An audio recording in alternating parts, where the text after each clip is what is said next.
నమస్తే, welcome to yes today. అయితే తెలంగాణ వచ్చిన తర్వాత కళాకారులకు అండగా మొదట వచ్చిన బీఆర్ఎస్ ప్రభుత్వం చెప్పింది ఏంటంటే కళాకారులకు అండగా ఉంటామని చెప్పేసి తెలంగాణ సాంస్కృతిక సారథి అనే ఒక సంస్థను తీసుకొచ్చి కళాకారులను ఆదుకున్నామని చెప్పి గత ప్రభుత్వం చెప్పింది. అదే దాంట్లో చాలా వరకు అన్యాయం జరుగుతుందని చెప్పేసి అంతకుముందు కూడా కళాకారులు కొందరు బయటకు వచ్చి చెప్పిళ్ళు, కొందరు ఆఫ్ కెమెరా చెప్పిళ్ళు, కొందరు ఆఫ్ రికార్డ్ కూడా చెప్పడం జరిగింది. ఇదే విషయంతో మన ముందు మాట్లాడడానికి రాజశ్రీ అక్క గారు ఉన్నారు. అసలు తెలంగాణ సాంస్కృతిక సారథి సంస్థలో ఎలాంటి సమస్యలు, అసలు కళాకారులకు ఎందుకు సమస్యలు ఎదురవుతున్నాయి, వాళ్ళకున్న సమస్యలు ఏంటివి, ఎందుకు వాళ్ళకి జీతాలు ఎలా వస్తున్నాయా వస్తలేవా, లేకపోతే వాళ్ళ ట్రాన్స్ఫర్ విషయంలో చాలా వరకు ఇంతకు ముందుగా వివాదం జరిగింది. ఇలాంటి విషయాలపైన మనం అక్కతో మాట్లాడే ప్రయత్నం చేద్దాం. అక్క, ముందుగా నమస్తే అక్క. నమస్తే తమ్మి, ఎలా ఉన్నారు? Not fine.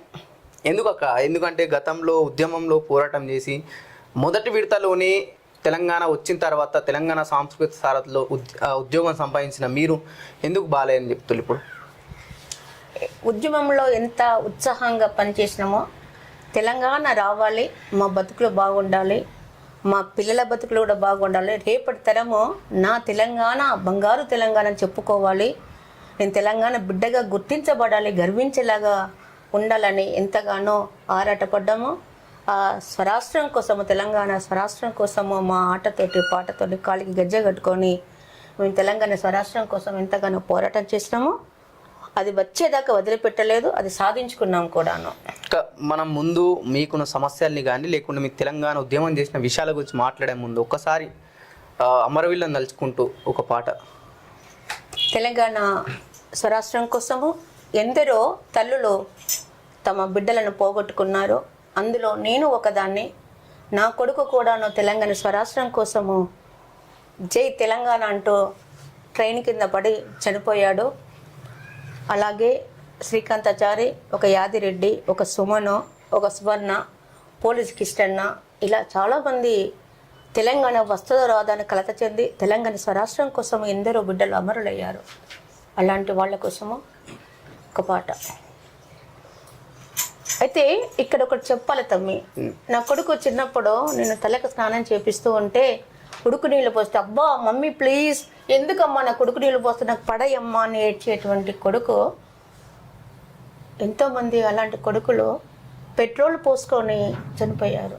ఒకసారి నా కొడుకు పరిగెత్తుకుంటూ వచ్చాడు, బోర్ల బొక్కలు పడ్డాడు. ఏమైంది బిడ్డ అంటే, అమ్మ బొక్కలు ఇరిగినంత పని అయిపోయిందమ్మా. ఏమైంది బిడ్డ? బొక్క బోర్ల పడ్డాడు. బొక్క బోర్ల పడితేనే బొక్కలు ఇరిగినంత పని అయినటువంటి కొడుకు ట్రైన్ కింద పడడానికి నీకు ఎట్లా మనసు వచ్చింది బిడ్డ అని ఒక్క నిమిషం తలుచుకుంటే, ఎవరి కోసం ఈ తెలంగాణ, ఎందుకు వచ్చింది ఈ తెలంగాణ అని ప్రతి ఒక్క కళాకారుడు ఈరోజు తమ బాధని, కష్టాన్ని బయటికి చెప్పుకోలేక ఎంతగానో వేదన పడుతున్నాడు. ఆ రోజు తెలంగాణ అమరుల కోసం ఉడుకు నీళ్ళు తలకు పోస్తే ఒళ్ళు గాలిందంటివి కొడుకా, ఉడుకు బూవల చెయ్యి పెట్టక ఊదుకొని తింటివి బిడ్డ, పెట్రోలు పోసుకొని ఎట్లా కాలిపోతివి కొడుకా, అమ్మ యాదికి రాలేదా, నీ ఆలి యాదికి రాలేదా, నువ్వన్నా నీ బిడ్డలు, నీ తోడా పుట్టిన వాళ్ళు, నీకు వ్యాధికి రాలేదా, వీరుడో రణధీరుడు పొడిసేటి పొద్దోలే సూర్యుడు, వీరుడో రణధీరుడు పొడిసేటి పొద్దోలే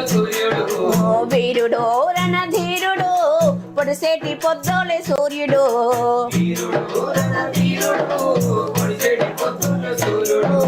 వీరుడ శ్రీకాంతు రణధీరుడ శ్రీకాంతు, వీరుడ శ్రీకాంతు రణధీరుడ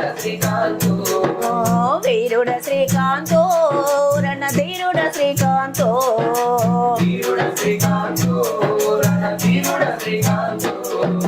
తెలంగాణ కోసమే అగ్ని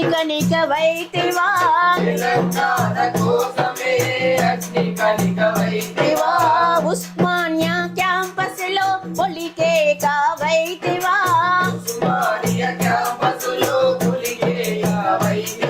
అందుకే నిన్ను చూసి భయపడ్డది ఆ మంట, ఆ మంట కూడా నిన్ను చూసి జై తెలంగాణ అన్నది వీరుడ శ్రీకాంతో, రణధీరుడ శ్రీకాంతో, వీరుడ శ్రీకాంతో,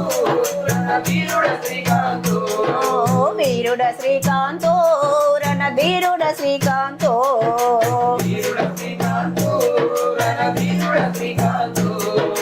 వేల కిలోమీటర్ల వేగంతో వస్తున్నా,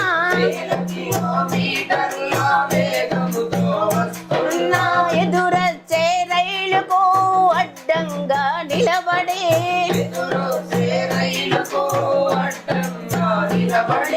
జై తెలంగాణ అంటూ నీవు ప్రాణాలను వదిలిన వీరుడ సుమనన్న, రణధీరుడ సుమనన్న, వీరుడ సుమనన్న, రణధీరుడ సుమనన్న.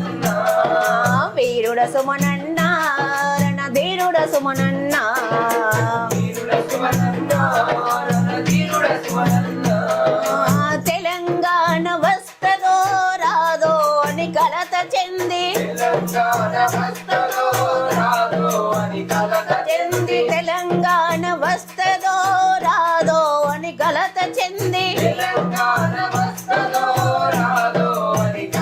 చెంది, తన తుపాకి చేతబట్టి తలకు గురి తలను కాల్చుకున్న వీరుడ కిష్టన్న, పోలీసు కిష్టన్న, వీరుడ కిష్టన్న,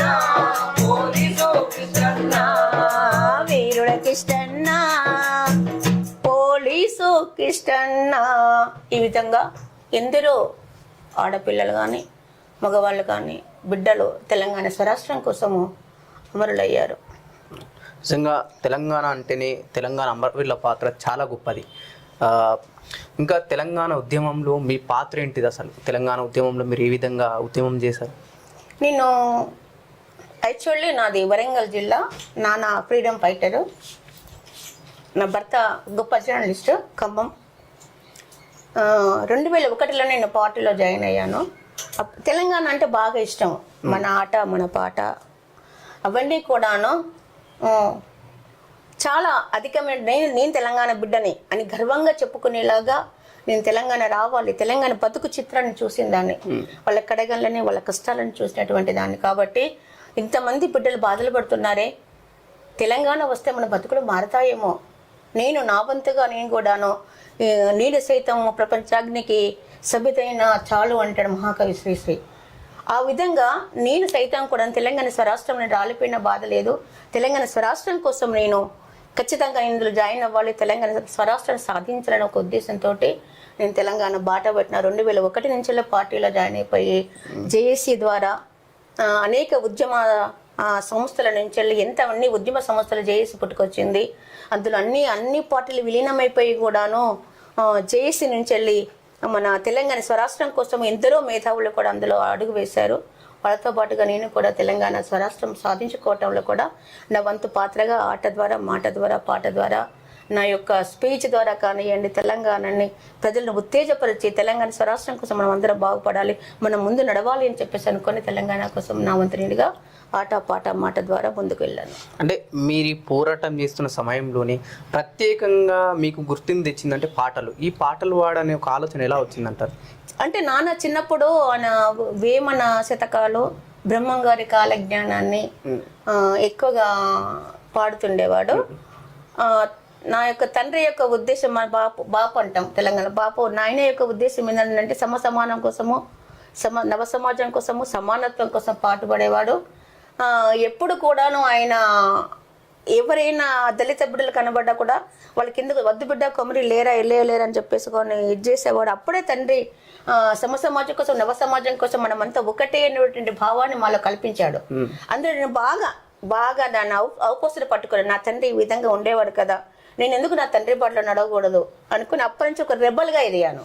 మొదటగా మీకు గుర్తింపు తెచ్చిన పాట ఏంటి అసలు?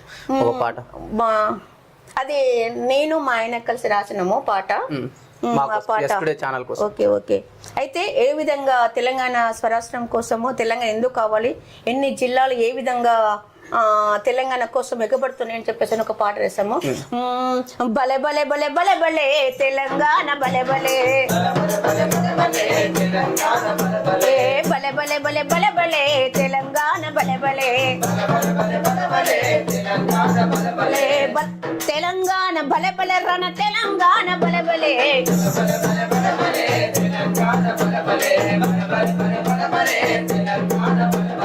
మూలనున్న ముసలవ్వ గుడ్లురిమి చూసింది,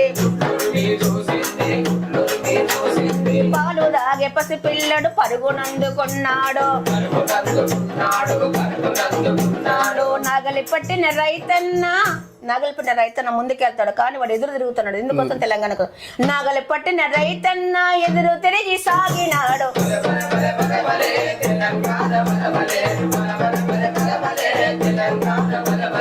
ఆదిలాబాదు అద్దోలే బుగ్గి చెయ్యమన్నదే, ఎముడాల రాజన్న ఇగబడమన్నాడో, ఖమ్మం జిల్లా కిన్నెర సాని కింకరుడై లేసిండు, బలే బలే బలే బలే బలే తెలంగాణ బలే బలే బలే బలే బలే బలే తెలంగాణ బలే బలే. ఈ విధంగా తెలంగాణ రాష్ట్రం కోసము ఏ జిల్లాలు ఎట్లా ఎగబడుతున్నాయి, ఎట్లా తెలంగాణను కోరుకుంటున్నాయి అన్న సంగతి ఆ రోజు నేను మా ఆయన కలిసి ఈ పాటను రాసామన్నమాట. అయితే ఇంకొకటి ఇక్కడ ఉన్నతం, ఆ రోజు అనంటే అప్పటి తెలంగాణ ఏ విధంగా ఉండే, ఇప్పుడు తెలంగాణ ఏ విధంగా ఉంటుంది అనేటువంటి స్థితిగతులను దీనిపైన రాశాను. నాడు భూమి భుక్తి కోసం నైజాముతోటి రణము చేసిన తెలంగాణ, ముక్కేడు బువ్వకు గుక్కేడు నీళ్లకు తల్లడిల్లే తెలంగాణ అని ఈ విధంగా ఆ రోజు ఎట్లా చేశాము, ఆ రోజు ఏ విధంగా నాడు భూమి భుక్తి కోసం నైజాముతోటి రణం చేసిన తెలంగాణ, నేడు బుక్కేడు బువ్వకు గుక్కేడు నీళ్లకు తల్లడిల్లే తెలంగాణ అని చెప్పేసి అనుకొని ఈ విధంగా ఆ పాటలు తోటి దాదాపుగా తెలంగాణ ఉద్యమంలో చేస్తున్నప్పుడు దాదాపుగా మా ఆయన నేను దాదాపుగా 25 పాటల దాకా రాసాము. దాన్ని అప్పటి వాళ్ళు రికార్డ్ చేశారు. నేర్నల్ల కిషోర్ పాడారు, డప్పు రామస్వామి ఇట్లా పాటలు పాడారు. పాటలను జనాల్లోకి తీసుకెళ్లారు కూడా. వీటిలో మీకు బాగా నచ్చిన పాట ఏంటి? బాగా నచ్చిన పాట అంటే నాకు ఈయన నా ఆట తెలంగాణ, నా పాట తెలంగాణ, నా కట్టు తెలంగాణ, నా బొట్టు తెలంగాణ, ఎయిర తెలంగాణ దరువైర తెలంగాణ, ఎయిర తెలంగాణ దరువైర తెలంగాణ, ఎయిర తెలంగాణ దరువైర తెలంగాణ.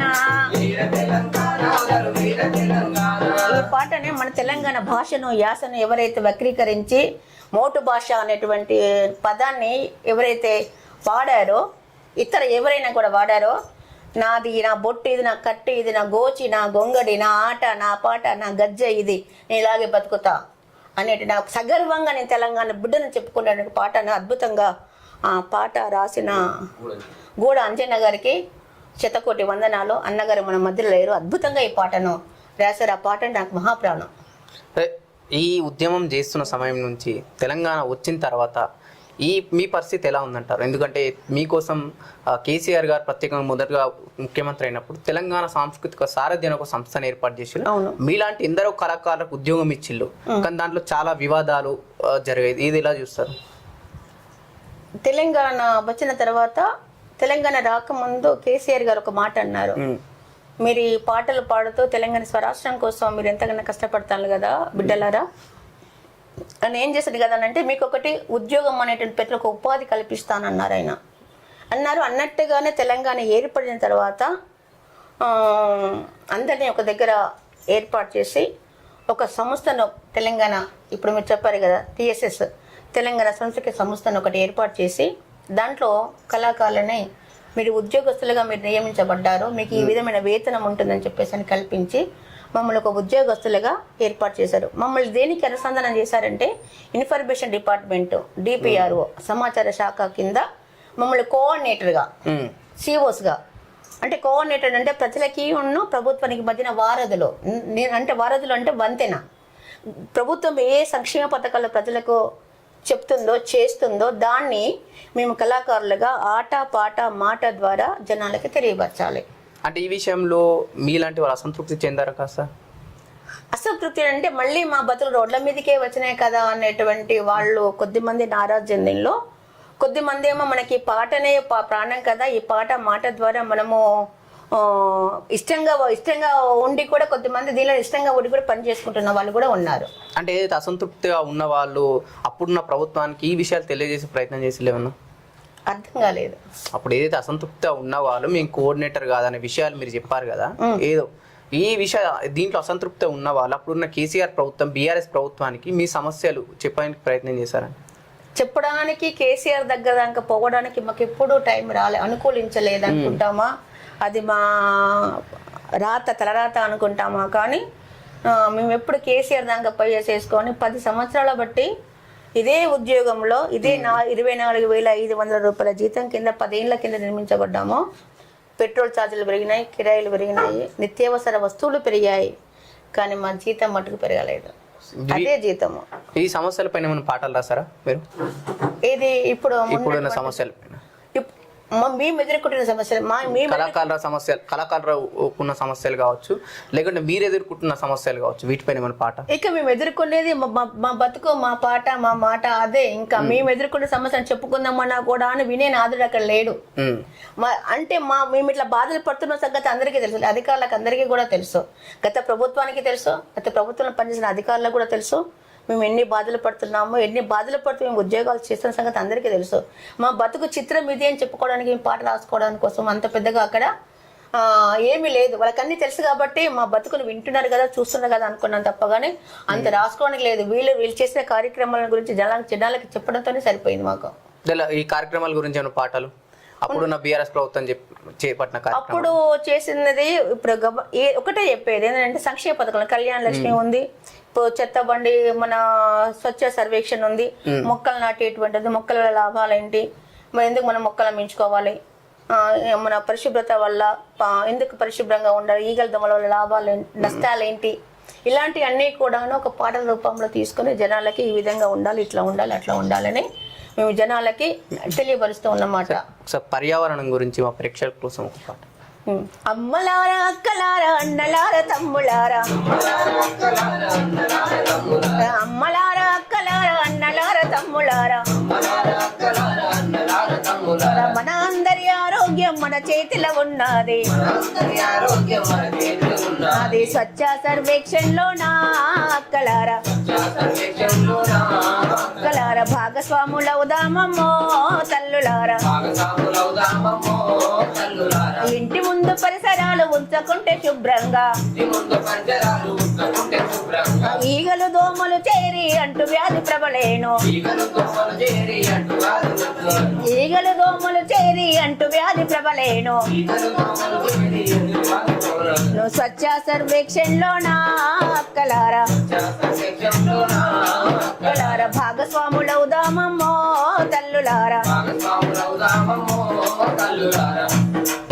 బయలు చెంబు పట్టుకునే బయటికెళ్ళేదారొద్దు, బయలు చెంబు పట్టుకునే బయటికెళ్ళేదారొద్దు, ఇంటిలోని మరుగుదొడ్లు నిర్మించుకోవాలి, చిన్న పిల్ల పెద్దలంతా మరుగుదొడ్లు వాడాలి, స్వచ్ఛ సర్వేక్షణలో నా అన్నలారా, భాగస్వాముల ఉదామమ్మో తల్లులారా, స్వచ్ఛమైన తెలంగాణను అక్కలారా, నిర్మించుకుందామమ్మో తల్లులారా. ఇంకా ఎలాంటి పాటల ద్వారా మీరు ఇంకా ముందుకెళ్ళారు? అప్పుడు ప్రతి ఒక్కటి మానవుని యొక్క జీవన స్థితిగతులు, మానవుడు పుట్టిన కాంచెలు మొదలు పెట్టుకుంటే వాడు ఎండేంత అంటే జీవన పరిసమాప్తి ప్రతి ఒక్కటి ఆ జీవిత చరిత్రను మొత్తము ఆట పాట మాట ద్వారా మనం ఇలా ఉండాలి, ఇలా చేసుకోవాలి, ఇలా ఉంటే మనం బాగుండగలము, ఇలా చేస్తే మనం మంచిగా ఉంటాం, మన కుటుంబం బాగుంటుంది అని ఈ రకంగా ప్రతి ఒక్క అంశాన్ని మేము ఆటగా పాటగా ఖచ్చితంగా జనాలకు వెళ్ళి చెప్తాం అన్నమాట. సరే, ఈ 10 సంవత్సరాల తర్వాత మీ కళాకారుల పరిస్థితి ఎలా ఉన్నట్టు ఏం చెప్తారు? ఎందుకంటే గతంలో మనం చాలా చూస్తున్నాం, బీఆర్ఎస్ చేసిన పనులకు కాంగ్రెస్ చాలా విరుద్ధంగా ఉంది. అప్పుడున్న బీఆర్ఎస్ ప్రభుత్వం తెలంగాణ సాంస్కృతిక సారథి ఏదైతే చేపట్టిన సంస్థ ఇప్పుడు కాంగ్రెస్ ప్రభుత్వం పట్టించుకుంటలే అని చెప్పేసి మీలాంటి చాలా మంది కళాకారులు ముందుకొచ్చి చెప్పారు. ఇక్కడ ఒకటి తండ్రి ఆ రోజు కేసీఆర్ గారు చెప్పారు, ఏమని చెప్పిన కదా అంటే ఇది ఒక సంస్థ మట్టికే, ఇది పార్టీకి సంబంధించిన సంస్థ కాదు, ఇది ఒక ప్రైవేట్ సంస్థ, మీకు దీనిలో మిమ్మల్ని ఉద్యోగస్తులుగా మేము నియమించుతున్నామని చెప్పారు. కానీ మాకు చేయకొట్టమని ఎప్పుడు కూడా మాకు కేసీఆర్ చెప్పలేదు. మేము ఇందులో ఉద్యోగం చేస్తున్న వాళ్ళము, మేము ఇంతవరకు ఏ పార్టీ జెండా మొయ్యలేదు పోము, ఎందుకంటే ఉద్యోగస్తులం కాబట్టి ఇక్కడ ఎవరేమైనా తప్పు చేస్తే చేశారేమో, కానీ ఈ యొక్క జీవితాన్ని, ఈ యొక్క కళాకారుడిగా బతుకుతున్నటువంటి ఈ యొక్క ఉద్యోగాన్ని ఆదరవుగా చేసుకొని దీనిపైన డిపెండ్ అయ్యేటువంటి కళాకారులు చాలా మంది ఉన్నారు. కాబట్టి ఏ పార్టీకి కూడా మేము జెండా పట్టలేదు, ఏ పార్టీకి కూడా మేము పాటలు పాడలేదు, ఏ పార్టీ కూడా జయెత్తి చెప్పలేదు, ఆ పార్టీ జెండాలను మేము మొయ్యలేదు. కేవలం ఈ జీతాన్ని ఆదరవు చేసుకొని, ఈ బతుకుని ఆదరవు చేసుకొని బతుకుతున్నటువంటి వాళ్ళము. కాబట్టి ఆ రోజు 10 సంవత్సరాల నుంచి వెళ్ళి మేము ఇదే జీవన విధానం ఇందులోనే కొనసాగుతూ ఉన్నాము, ఇందులోనే బతుకుతున్నాము. అంటే గతంలో చాలా వరకు వార్తలు ఏమొచ్చినాయంటే ఈ కళాకారులకు, ఈ సారథులు ఉన్న వాళ్ళకు చాలా వరకు జీతాలు సరిగ్గా రావట్లేదని చెప్పేసి కొంతమంది అయితే బయటకు వచ్చి వ్యాఖ్యలు చేశారు. నిజంగా జీతాలు రావట్లేదు అంటారా? ఇప్పుడు తెలంగాణ స్టేట్లో అనేకమైనటువంటి శాఖలు ఉన్నాయి, ఒక్కొక్క శాఖలు కొరకు వేల మంది ఉన్నారు. కానీ మా చిన్న సంస్థ మాది. తెలంగాణ స్టేట్ వైజ్గా చూసుకుంటే మాకు ఇచ్చే జీతభత్యాలు కేవలము 583 మంది కళాకారులము తెలంగాణ స్టేట్ వైజ్గా ఉన్నాము. ఈ చిన్న శాఖకి ఎప్పుడు కూడాను జీతం ఎప్పుడు వస్తుందో అని ఎదురు చూడాల్సిన పరిస్థితి. ఏ టైం వస్తుందో తెలియదు, ఎప్పుడు వస్తుందో తెలియదు. 2 నెలలకు రావచ్చు, 3 నెలలకు రావచ్చు, 4 నెలలకి రావచ్చు. ఆ 4 నెలలకు ఒకసారి జీతం వేస్తారు. వేసినప్పుడు ఈ 3 నెలలు ఎట్లా గడపాలా? తప్పదు. పిల్లలు ఉన్నారు, ఇంటికి రాయి కట్టుకోవాలి, బతక తప్పదు. వాళ్ళకి ఫీజులు కట్టాలి, ఇంట్లో ఎలా తీసుకోవాలి, డ్యూటీకి పోవాలా. మరి జీతం రాలేదు కదా అని డ్యూటీ మానేసుకొని ఉండలేం కదా. మరి డ్యూటీకి వెళ్తే రోజుకు 200-300 ఖచ్చితంగా 300 ఖర్చు అవుతాయి. అట్లా నెలకు చూసుకుంటే ఒక 10,000 రూపాయల ఖర్చు, మిగిలేదు 15,000 రూపాయలు. ఈ 15,000 రూపాయలకి వెళ్ళి మేము బతుకులా తీసుకోవాలి. ఈ జీతం కూడా పలానా టైం అంటూ ఎప్పుడు మాకు కేటాయించలేదు. అనేక శాఖలకి ఒక శాఖకి 1వ తారీఖు ఇస్తారు, ఒక శాఖకి 20వ తారీఖు ఇస్తారు, ఒక శాఖకి నెలాఖరులో ఇస్తారు, ఒక శాఖ 10వ తారీఖున ఇస్తారు. ఈవెన్ మున్సిపల్లో పనిచేసేటువంటి వాళ్ళకు కూడా 5వ తారీఖు రోజు నాడు వాళ్ళకు జీతాలు వస్తున్నాయి. కానీ తెలంగాణ స్వరాష్ట్రం కోసము ఆటలాడి పాటలు పడి గజ్జె కట్టుకొని బస్టాండ్లలో ఒక నాయకుడు తీసుకుని తెలంగాణ రాకముందు తెలంగాణ రావాలని చెప్పేసి మేము ఆట పాటతోటి ముందుకు వెళ్ళినప్పుడు ఒప్పుకున్న నాయకుడు తప్పించుకుంటే తిరిగి రావడానికి డబ్బులు లేక బస్టాండ్లో పాటలు పాడి జోలె పట్టుకొని అడుపు తిని ఆ జోలెలో పైసలు వేసుకొని రానుపోను ఛార్జీలకు అక్కడ డబ్బులు అడుక్కొని ఒకవేళ బస్సులు లేట్ అయిపోతే ఆటోలు ఎంబడిపోతే ఆటోల ఖర్చులు సరిపోయిన డబ్బులు మన దగ్గర లేవు కదా అని చెప్పి అటుకులు తెచ్చుకొని అటుకులలో కొంచెం ఉప్పు కారం ఇవ్వాలి, నాకు అవ్వాయి ఏమని అడుకుని ఉప్పు కారం కలుపుకొని అటుకులు తిని బస్టాండ్ల దగ్గర పడుకున్న వాళ్ళు ఉన్నాము. బస్సుల కింద పడుకున్న వాళ్ళు కూడా ఉన్నారు. అటువంటి పరిస్థితులలో మేము ఎన్నో బాధలు పడ్డాము. అంత బాధలు పడ్డ తెలంగాణ స్వరాష్ట్రం కోసమైతే ఎంతమంది కళాకారులమో ఆటతోటి పాటతోటి గజ్జ కట్టుకొని మేము ముందుకు వచ్చినామో మాకంటూ ఒక బతుకులకు మాకు ఒక సీఎం గారు మాకు ఆదరణ కల్పించి ఉపాధి కల్పించండి, ఇక మా బతుకులు బాగుపడతాయి అనుకున్నాము. కానీ ఎప్పుడు కూడా పలానా టైం ఫస్ట్ నాడు జీతం వచ్చిన ఇంతవరకు కూడా ఏ ఒక్కనాడు ఏ నెల కూడా ఫస్ట్కి జీతం వచ్చిన లెక్క ఎప్పుడూ లేదు. అంటే ఇన్ని సమస్యలు పెట్టుకొని సారథి కంటే ఒక చైర్మన్ ఉంటాడు, ఆ చైర్మన్ దగ్గరికి ఈ సమస్యలను చెప్పే ప్రయత్నం చేశారు. మరి గతంలో చైర్మన్ ఉన్నప్పుడు సమస్యలు చెప్పుకున్నాము, ఆయన మీటింగ్లు పెట్టిన తర్వాత 2-3 రోజులకు తర్వాత 1 వీక్ లోపల వేశారు. నాయకులు వచ్చారు, పే స్కేల్ అన్నారు, పిఆర్సీ అన్నారు, మీకు జీతం పెంచామని చెప్పేసి ఆయన 3 ఏళ్ల కింద ఒక నాయకుడు చెప్పాడు 32,000 రూపాయల జీతం వస్తుందని అన్నాడు. ఆ పెంచిన జీతం మాట లేదు, స్కేల్ లేదు, పిఆర్సీ లేదు, ఏవి కూడా ఇంతవరకు మాకు అందుబాటులోకి ఏవి కూడా రాలేదు. అవి 24,500 రూపాయల జీతంతో బతుకుతున్నాము. అవి కూడా ఎప్పుడు టైంకి వస్తాయో అవి కూడా తెలియదు. ఇప్పటికి కూడాను 3 నెలల బట్టి జీతాలు లేవు. 4 నెలలు నడుస్తూ ఉంది, 4 నెలలు నడుస్తూ ఉంది, ఇప్పటికి కూడా జీతాలు లేవు.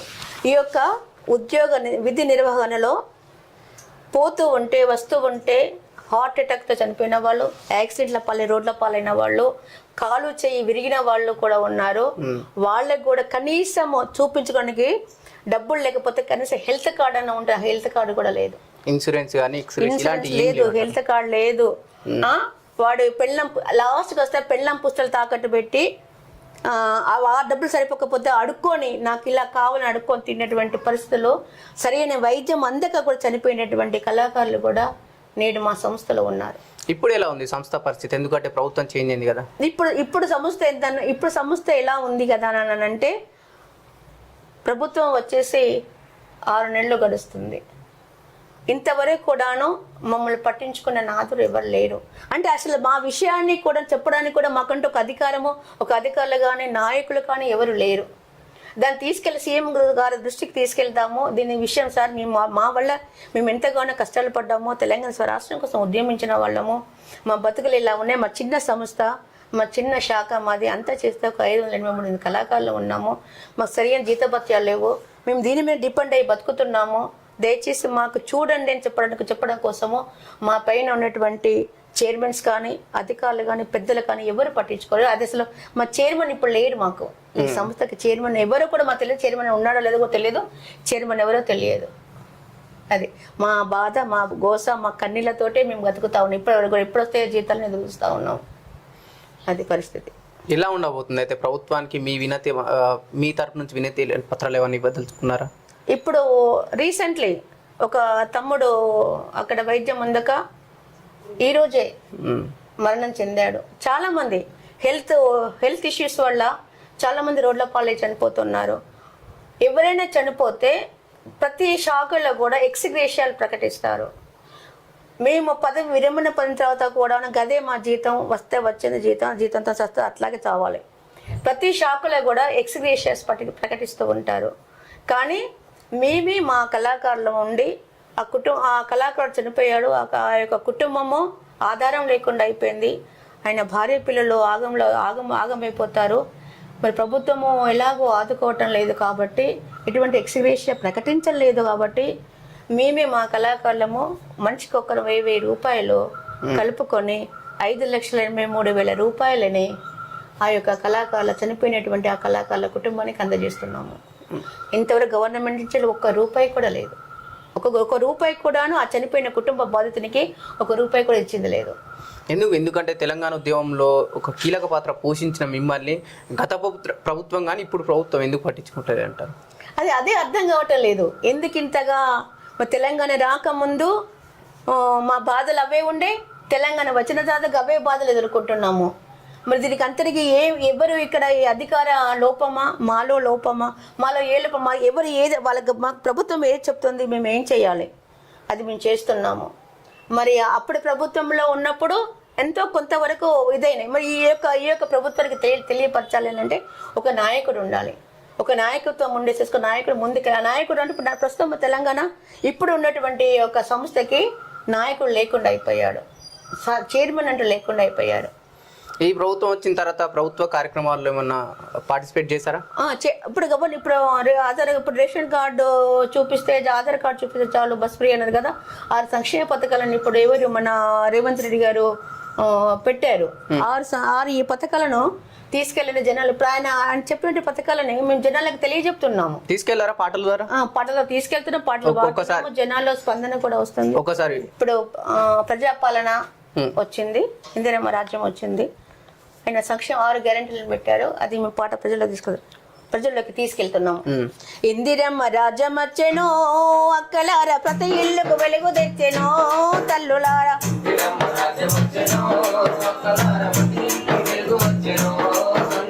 ఇందిరమ్మ రాజ్యం వచ్చెనో అక్కలారా, ప్రతి ఇళ్ళకు వెలుగు తెచ్చెనో తల్లులారా,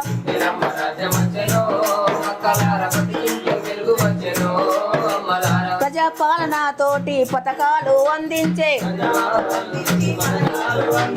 ప్రజాపాలన తోటి పథకాలు అందించే, ఎందుకంటే ప్రజాపాలన తోటి పథకాలు అందించే, 6 గ్యారెంటీలు పథకాలు ముందుంచే, మహాలక్ష్మి పథకము మహిళలకు తెచ్చింది, ఇంటింట 25 వందలనే ఇస్తుంది. ఈ ఆర్టీసీ బస్సులలో ఉచితంగా ప్రయాణము 500కే గ్యాస్ ఇంటి ముందుకొచ్చునంట పేదల తల రాతలను మార్చేటి ప్రభుత్వము ఇందిరమ్మ రాజ్యమొచ్చెను అక్కలార ప్రతి ఇల్లుకు వెలుగు తెచ్చెను తల్లులారా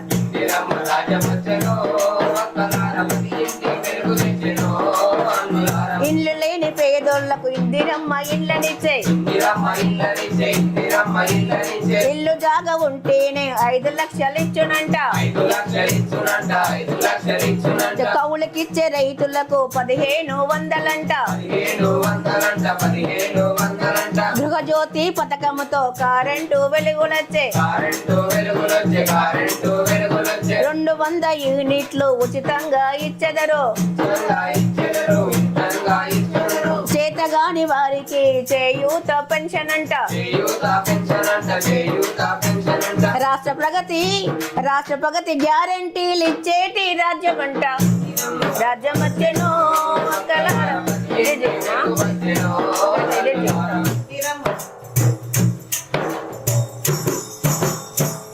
ఇంకా తెలంగాణ ఉద్యమ సమయంలో తెలంగాణకు సంబంధించిన పాటలు ఏమన్నా పాడారు? తెలంగాణ ఉద్యమ సమయంలో జోహారులు జోహారులు అమరులకు జోహారు వీరులకు జోహారు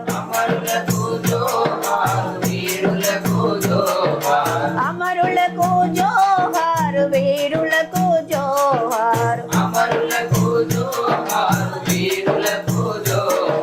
భూమా కొల్లగొట్టి భూమాతను చెరబట్టి నాగలి దున్ని కాతే నా అన్న రైతులకి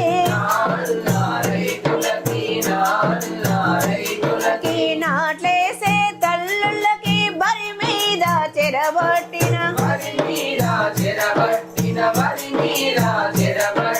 నైజమోని గుండెల్లో నిద్రించిన అమరులకు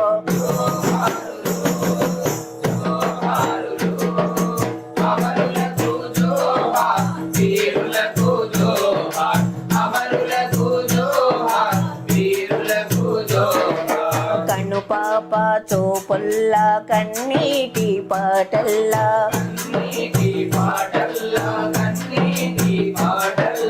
ఎన్నెల దీపాల వెలుగులై నోళ్ళకు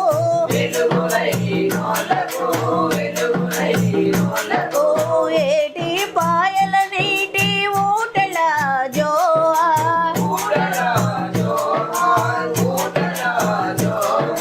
గట్ల పైన గడ్డి మీది చిలుకల జోహార్ చిలుకల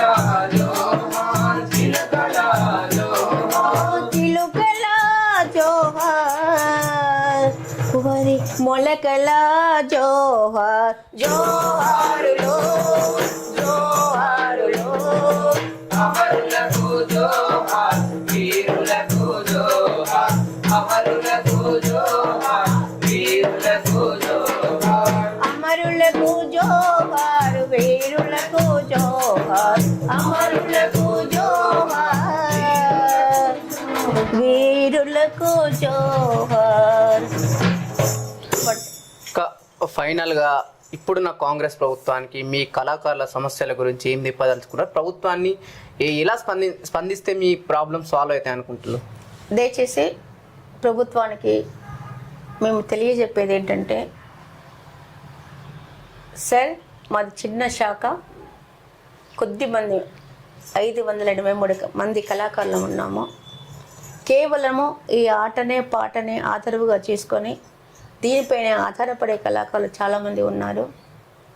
సమయానికి ప్రతి నెల సమయానికి మాకు జీతం ఇవ్వండి. స్కేల్ పెంచారు, అది చూడండి. ఇంకొకటి ఉద్యోగ భద్రత కల్పించండి. ఎవరైనా మా కుటుంబంలో అనుకోకుండా యాక్సిడెంట్లుగా చనిపోతే ఎక్స్గ్రేషియా ప్రకటించండి. తర్వాత హెల్త్ కార్డు, మాకు ఎవరైనా అనుకోకుండా అన్ఎక్స్పెక్టెడ్లీ రోడ్ యాక్సిడెంట్లు ఏమన్నా కనుక జరిగితే కాళ్ళు చెయ్యి విరిగితే హాస్పిటల్ పాలైతే మరి డ్యూటీకి రాలేదని డిపిఆర్ఓ గారు మీరు ప్రోగ్రామ్ చేయలేదు. మరి ప్రతి నెల ఒకటి మేము పట్టిక పంపిస్తాం, ఎంతమంది డ్యూటీకి హాజరయ్యారు, ఎంతమంది రాలేదు, ఏ కారణాల వల్ల రాలేదని కూడా అంశాన్ని అక్కడ చెప్తాం. అయినా సరే మీరు అక్కడ డ్యూటీ చేయలేదు, మీరు వెళ్ళలేదు, మీకేమైనా మీకైతే మాకు అవసరం లేదు అని చెప్పేసి ఇన్ని రోజులు జీతాలు కట్ చేశారు. ఎవరు కూడా ఇంట్లో పడుకోనే కానో మరి ఎవరు ఉండరు, ప్రతి ఒక్కరు పని చేయాలి, కష్టపడాలనుకునే వాళ్ళే ఉంటారు. మరి అటువంటి వాళ్ళకి ఏమైనా యాక్సిడెంట్లు ఏమైనా జరుగుతే దయచేసి చిన్న విన్నపము, మాకు అది గమనించి ఆ జీతాన్ని కూడా చూసి మాకు ఇవ్వమని కోరుతున్నాము. రైట్, ఇవి గత ప్రభుత్వంలో కళాకారులను ఆదుకోలేరు, ఈ ప్రభుత్వంలో కూడా మా సంస్థను పట్టించుకోలేరు అంటున్నారు.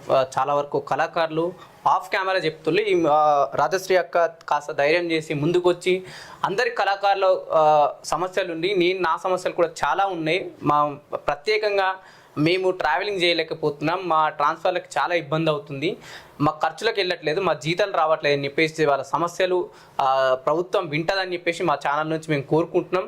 చూస్తూనే ఉండండి ఎస్టుడే న్యూస్ తెలుగు. థ్యాంక్ యూ అండి. మీకు కూడాను మా బాధలని మా కష్టాలని మరి ముందుకు తీసుకురండి ఎస్టీ వారికి కూడాను మేము మా యొక్క కళాభివందనాలు తెలుపుకుంటున్నాము. థ్యాంక్ యూ సో మచ్ తమ్ముడు. Thank you.